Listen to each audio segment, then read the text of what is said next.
They came with fleets so vast they blotted out the stars. The Zorinth Imperium, undefeated in 1,000 conquests, descended upon humanity's worlds like gods of annihilation. 100 systems fell in the first 30 days. Planets were turned to glass, space stations atomized, and cities silenced before they could even cry out.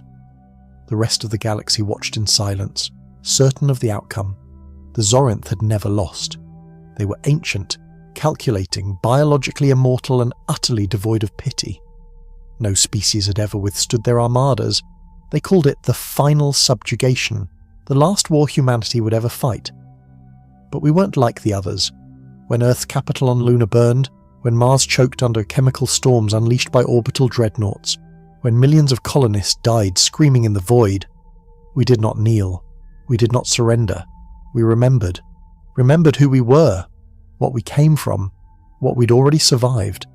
Our history was not one of peace and passivity. We were born in fire, clawed our way up from extinction over and over. Plagues, ice ages, world wars, genocides. We had written our legacy in blood and rebuilt from the ashes every time. The Zorinth thought they would erase us in weeks, but they didn't understand that the harder you hit humanity, the harder we hit back. The turning point came at the Battle of Kepler's Gate. The Zorinth deployed 4 full fleets, anchored by their world-crushing supercarrier, Zavathun, to eliminate what they believed was a final Terran refuge. But they didn't know what had taken root there. Beneath the icy crust of Kepler 62F was a military lab so classified even most of Earth's own command had never seen its full blueprints. There, over the past decade, humanity had been breeding what they called Scorch teams, soldiers enhanced beyond normal limitations, not just physically, but mentally, emotionally, spiritually. They weren't just trained to fight, they were trained to end wars. Captain Renkova led one of the teams. He had watched his family die when Europa was vaporized. He had never spoken of it, not once, in all his years of service. He didn't have to. It burned in his eyes every time he stepped onto the battlefield. As the Zorinth forces descended, Kova and the Scorch teams launched a counter-offensive not even Earth's own admirals thought possible. Using jury-rigged wormhole tech, they appeared inside the Zorinth command ships themselves, teleporting into engine rooms, bridges, and weapons cores. What followed was not a battle, it was an execution. Within 9 hours, the Zavathun was torn in two, its antimatter core detonated by a pair of human saboteurs who died laughing. Of the 4 Zorinth fleets, only fragments limped away. That was the first time the galaxy saw it. The impossible happening, the predators bleeding. Humanity didn't stop there. We launched what became known as the Burning War, a campaign of relentless strikes across the spiral arm. We had no empire, no grand navy, just fast-moving raiding fleets, stealth frigates, and soldiers who'd lost everything, and it worked. For every Terran colony that fell, a dozen Zorinth outposts were destroyed. Their shipyards were infiltrated, their supply lines corrupted, their AI command structures hijacked and turned against them. We made allies of species they had enslaved for millennia.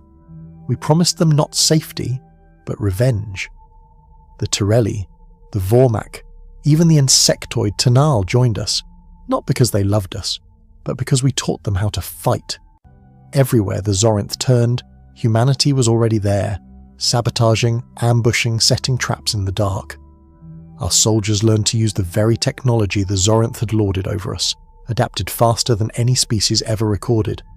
Our scientists, once forced underground, unleashed biological weapons that bypassed even Zorinth nanofields. Our engineers turned asteroid belts into kinetic kill zones. Our hackers broke into Zorinth command systems and made them scream Zulu war chants during battle. But the most terrifying weapon we used wasn't made of steel or code. It was something the Zorinth had never evolved to comprehend. Hope. They didn't understand how humans kept fighting after every loss, how children orphaned by war grew up and volunteered, how refugee fleets turned into battle cruisers, how we sang during orbital bombardments, how we buried our dead and used the soil to grow food, how we refused to give in, not because we believed we'd win, but because surrender was never an option. On day 600 of the war, the Zorinth High Mind transmitted a galaxy-wide declaration. Humanity is a contagion of chaos. They infect logic. They spread resistance. They must be annihilated. But even that statement meant to unify their species became a symbol of fear. because by then the Zorinth weren't just losing ships, they were losing belief. Their fleets hesitated, their soldiers second-guessed orders, their AI generals began running failure projections before every engagement, and the odds always favoured the humans. 2 years into the war, Earth was rebuilt. Not pristine, not perfect, but alive. Our skies were still scorched, but our factories glowed again. The children went to school in underground bunkers, but they laughed. And the stars had changed. Where once Earth was a backwater species barely acknowledged by the galactic powers, now we were something else, something terrifying, something untamed. The final blow came not from a fleet or weapon, but a single soldier. Private Leonaris, 19 years old, barely out of training, part of a recon team on the Zorinth core world of Draztor. Their mission was simple: gather intel, confirm if the central AI nexus still operated. But when her team was ambushed and slaughtered, Liane didn't run. She didn't hide, she climbed.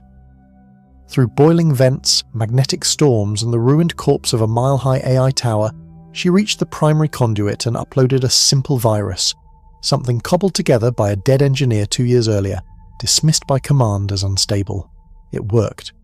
In 10 seconds, the Zorinth War AI collapsed.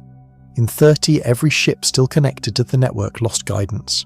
In 2 minutes, the entire Zorinth fleet orbiting Draztor began crashing into their own planetary defense grid. Liane didn't survive, but her name is carved into the stone of every Terran colony, and her face is printed on every Zorinth prison that became a liberated world. The war ended with a silence no one expected. No surrender, no treaty, just silence. Because the Zorinth didn't negotiate. They disappeared. Humanity had won not by being stronger, not by having better tech, but because we refused to stop. Because we turned every loss into rage, every scar into strategy, and every death into a reason to fight harder. Because when everything is taken from us, we don't collapse, we rise. And the galaxy will never forget the species that faced the most powerful armadas in the universe and broke them. With nothing but grit, fury, and the unkillable fire of the human spirit.